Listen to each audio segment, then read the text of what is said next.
Hello there, and welcome to Wild Human Stories. My name is Lena, and I will be narrating your story today. Dexter shoved Barriss behind the jagged remnants of a reinforced bulkhead as the plasma fire turned the corridor air into a searing soup of ions. The Mirialan woman gasped, her golden-green skin slick with a mixture of sweat and violet-colored blood. In her hand, she clutched the hilt of her ceremonial spear, but the shaft had been severed by a heavy disruptor beam, leaving only a jagged stump of silver-hued alloy. Her species relied on these weapons to channel their internal focus, yet she looked at the broken tool with a hollow expression of defeat. The Vorian soldiers advanced with rhythmic, metallic heavy steps, their multi-lens eyes glowing with a predatory red light. "You need to get to the escape pods," Barriss whispered. Her voice was thick with the weight of her perceived failure. Dexter did not look back at her as he reached out and snatched the broken hilt from her trembling fingers. "I am not leaving you to be a trophy for those scrap metal bastards," Dexter said. The human stood nearly a head taller than her, his shoulders broad and corded with the kind of dense muscle that came from worlds with crushing gravity. He planted his feet in a wide stance, his fingers wrapping around the cold metal of the spear. The Vorian commander stepped into the light, raising a massive pulse cannon toward the pair. "Human, that weapon is dead to you," the Vorian hissed. The mechanical translation unit on its chest crackled with static. Dexter tightened his grip, his knuckles turning white against his tanned skin. A low, thrumming sound began to emanate from the broken shaft, a sound that started in the back of Barriss's teeth and moved down her spine. The jagged tip of the broken spear began to glow with a white-hot intensity that the Mirialan had only ever read about in the ancient scrolls of her ancestors. It did not just glow. It started to vibrate with a frequency so high that the air around Dexter's hand began to shimmer. "What are you doing?" Barriss cried out. She reached up to touch his arm, but the sheer heat radiating from the weapon forced her to pull back. Dexter felt a surge of energy traveling from the base of his skull, down through his chest, and into his right arm. It felt like liquid fire, a raw and unrefined power that demanded to be released. He had always been told that humans were bioelectrically inert, mere biological machines without the grace of the older races. "I think I am breaking it," Dexter growled. He swung the vibrating stump in a wide arc, and a wave of kinetic force slammed into the Vorian squad. The impact was not a beam of light, but a physical wall of pressure that sent the armored soldiers flying backward into the bulkheads. The metal of the station groaned under the stress as the human stepped forward, his eyes burning with a focused, dark intensity. Barriss watched from the floor, her breath hitching in her throat at the sight of him. The status dynamics of their relationship had shifted in a single heartbeat. She was the noble warrior, and he was the hired technician, yet now he stood over her like a god of old Earth myth. The way his shirt stretched across his back, the fabric nearly tearing under the strain of his movements, sent a jolt of heat through her that had nothing to do with the plasma fire. She had never seen a human move with such purpose, such animalistic grace. "Stay down," Dexter commanded. He did not look back, but the authority in his tone made her muscles lock in place. The Vorian commander scrambled to its feet, trying to recalibrate its internal sensors. It had never encountered a bio-resonant signature this high, especially not from a species that was supposed to be a blank spot on the psychic map of the galaxy. "Impossible!" the Vorian screamed. It lunged forward with a vibro blade extended. Dexter met the charge head-on, the broken spear whistling through the air with a scream of tortured molecules. When the metal met the human-powered relic, the Vorian blade shattered into 1,000 fragments. Dexter didn't stop his momentum. He drove the vibrating hilt into the center of the commander's chest plate. The vibration was so intense that the heavy armor plate liquefied on contact, turning into a spray of molten slag. The Vorian slumped to the ground, its internal systems fried by the massive discharge of human bioenergy. "We have to move before the rest of the battalion finds us," Dexter said. He turned and offered a hand to Barriss, the spear still humming in his other grip. The vibration had settled into a steady, rhythmic pulse that seemed to match the beating of his heart. Barriss took his hand, her slender fingers disappearing into his large palm. The contact felt like an electric shock, a physical tether that connected her spirit to his. She felt the raw power of him, the heat of his skin, and the scent of wood smoke and sweat that seemed to define his very essence. They retreated into the maintenance sublevels. The narrow corridors forced them to walk close together. Every time his shoulder brushed against hers, Barriss felt a tremor of anticipation. They reached a secure bunker door, and Dexter punched in the override codes with a brutal efficiency. Once the heavy doors hissed shut, the silence of the room felt heavy and thick with unspoken tension. Dexter set the spear on a metal workbench, but it continued to vibrate, the sound filling the small space like the purr of a great beast. "How did you do that?" Barriss asked.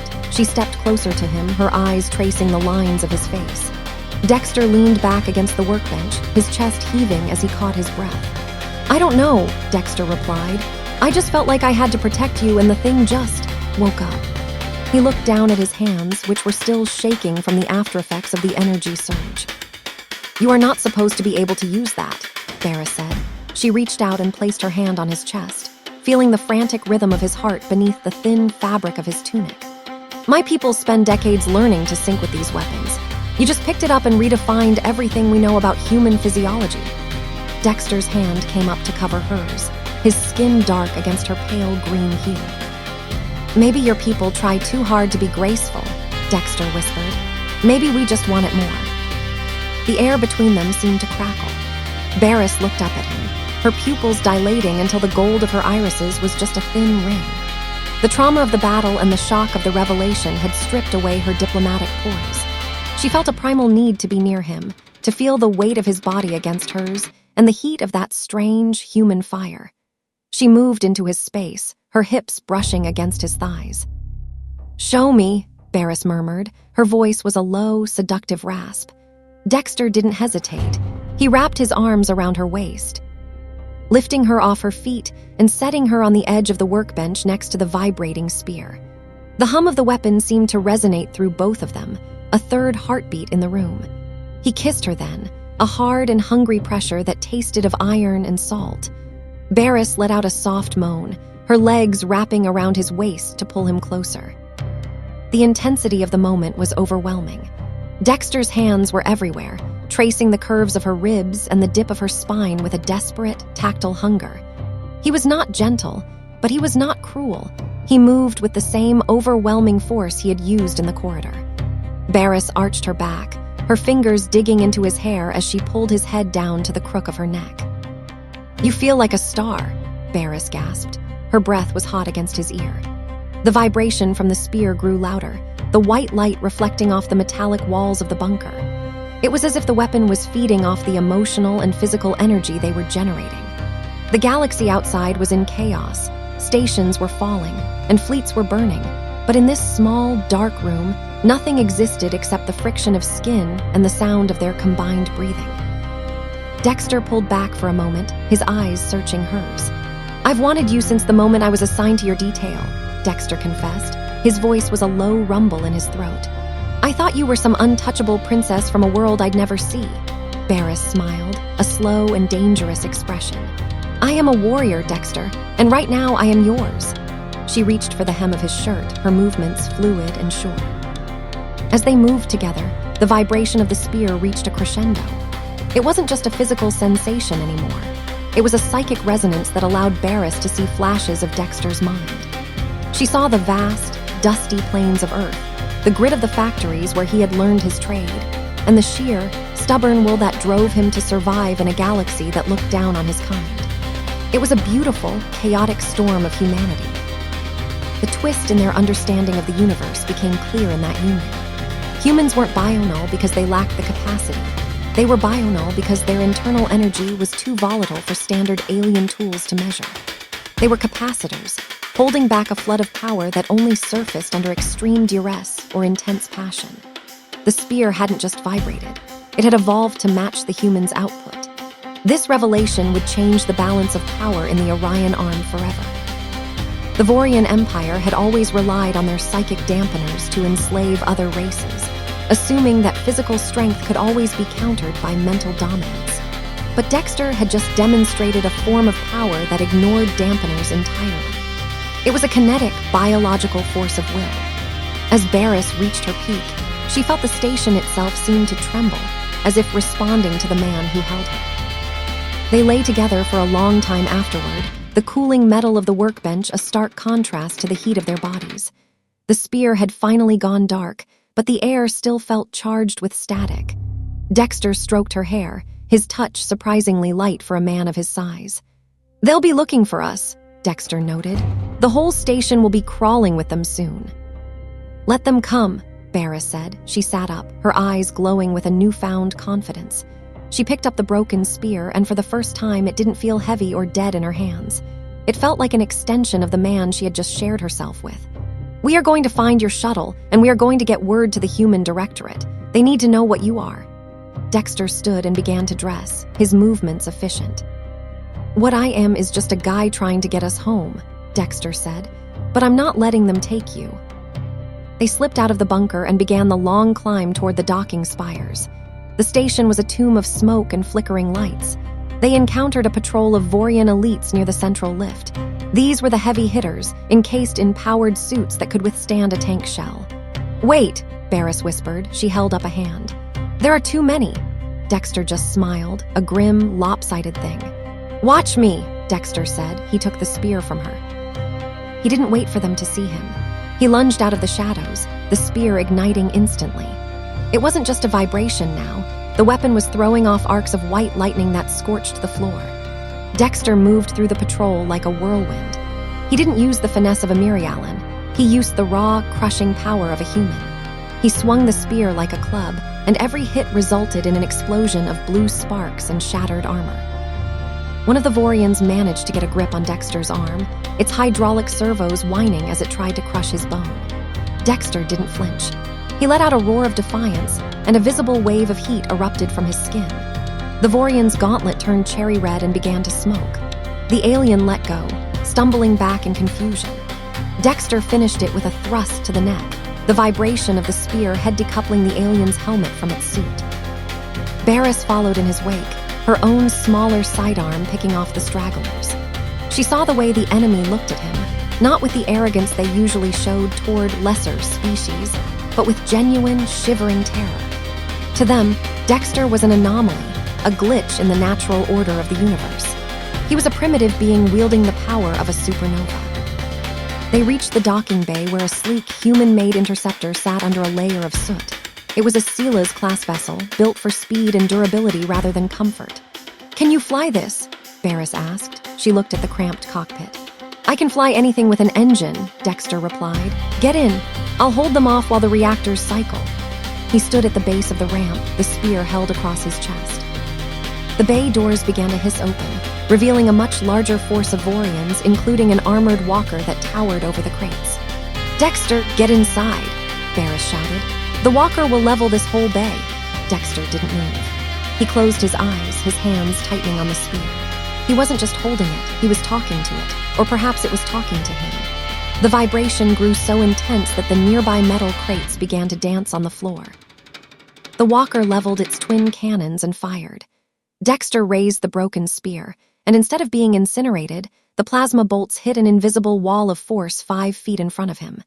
The energy didn't dissipate, it was absorbed into the spear. The weapon grew so bright it was blinding.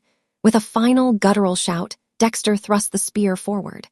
A beam of pure, white energy erupted from the broken tip, lancing through the walker's cockpit and out the back, melting through the hangar doors behind it. The explosion rocked the entire station.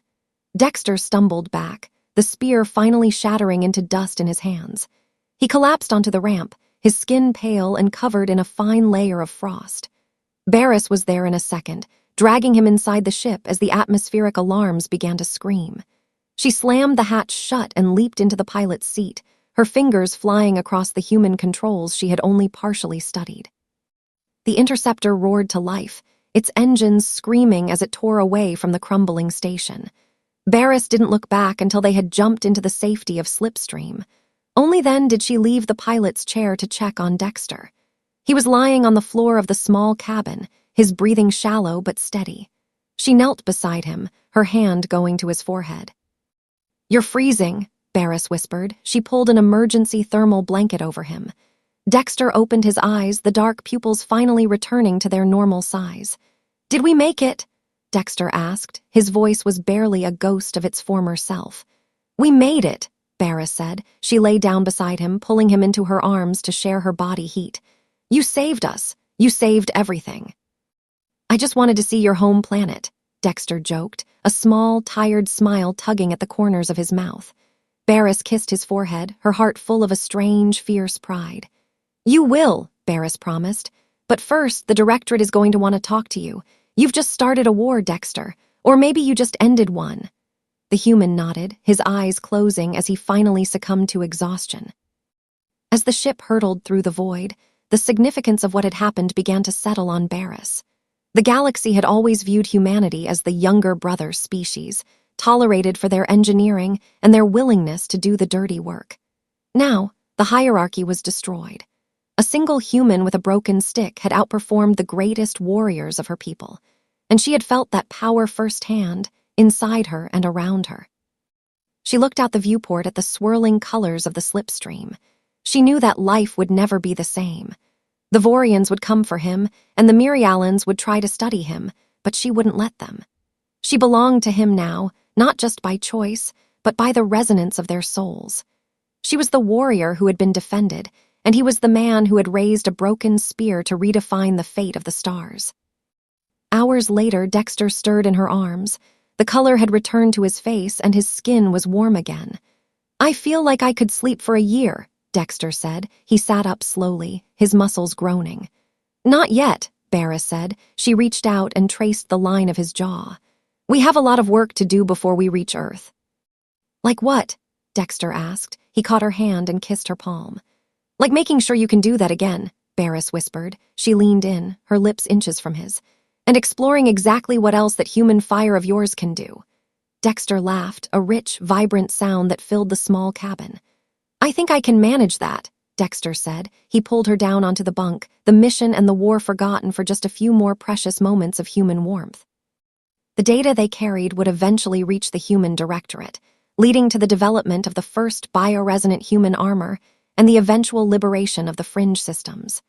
Historians would point to the siege of Aethelgard as the turning point of the millennium, but for Dexter and Barriss, the story was much simpler.